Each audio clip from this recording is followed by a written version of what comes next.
Hello বন্ধুরা, তোমরা সবাই কেমন আছো? আশা করছি খুবই ভালো আছো। চলে আসলাম আরেকটা নতুন মিনি ব্লগ নিয়ে। তো যাই হোক, হাতায় কাঠারি নিয়ে এদিক সেদিক করছি, তোমরা আবার কিছু ভুল ভেবো না। তো যাই হোক, ভাই এসেছে, আসার পরে অনেকগুলো ফুল গাছ নিয়ে এসেছে। ওই যে প্রথমে তোমাদের ব্লগ ভিডিওতে দেখিয়েছিলাম যে বাড়ির সমস্ত গাঁদা ফুলের গাছগুলোকে উঠিয়ে ফেলে দিয়েছিলাম, জায়গাটা পরিষ্কার করেছিলাম, ফাঁকা করেছিলাম। আজ সেই জায়গাগুলোতে আমি এই যে নতুন শীতের ফুলের চারাগুলো লাগিয়ে নেব। এই ফুলটার নাম আমি জানি না, তবে এই ফুলটা একটাই গাছ। তোমাদের যদি কারো জানা থেকে থাকে যে এই ফুলের গাছের নামটা কি, অবশ্যই কমেন্ট করে জানিও। তো ভাই একদিকে বলছিল আমার নার্সারিতে গিয়ে যেটাই ভালো লেগেছে আমি সেই ফুলের গাছটাই নিয়ে এসেছি। তো যাই হোক, ভাইয়ের কথা শুনে আমিও খুব হাসছিলাম। তো কারা কারা এরকম ফুল প্রেমী আছো অবশ্যই কমেন্ট করে জানাবে। তো একদিকে গর্ত করার পরে দেখলাম ওখানে একটাই ফুল গাছ, তারপরে আবার একটু বড় বড় করে গর্তটা করে নিলাম, যাতে ফুল গাছটা ভালো করে সেট করে আমি বসিয়ে দিতে পারি। তো কোথায় গেলে সব ফুলপ্রেমীরা?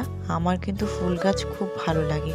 হ্যাঁ, ফুল গাছ লাগাবো, সময় আসতে দাও। নিজের বাড়ি, নিজের ঘরটাকে খুব সুন্দর করে সাজাবো, আর সেটা অবশ্যই তোমাদের সাথে শেয়ার করব। তোমাদের সাথে এই ভিডিওতে কিছু কথা বলতে চাই, বা তোমাদের সঙ্গে কিছু প্রশ্ন তোমাদের সঙ্গে তুলে ধরতে চাই।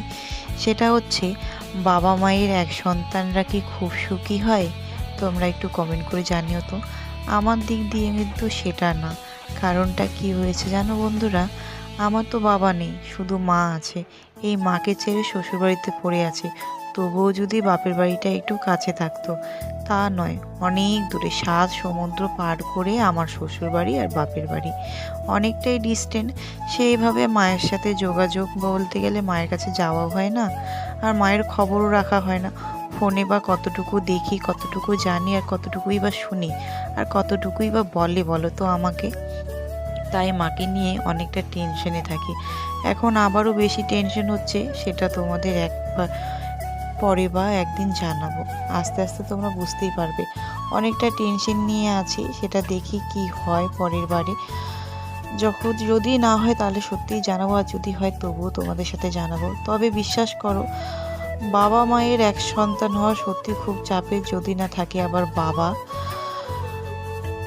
নামক সেই বট গাছটা। সত্যি বললাম, খুব বলতে গেলে খুব চাপের, আর খুব টেনশনে আছি। এই আমি তোমাদের সাথে ভয়েসটা দিচ্ছি আর আমার চোখের জল বেরিয়ে যাচ্ছে। আমার এখন মনে হচ্ছে টাকা ছাড়া সত্যি এই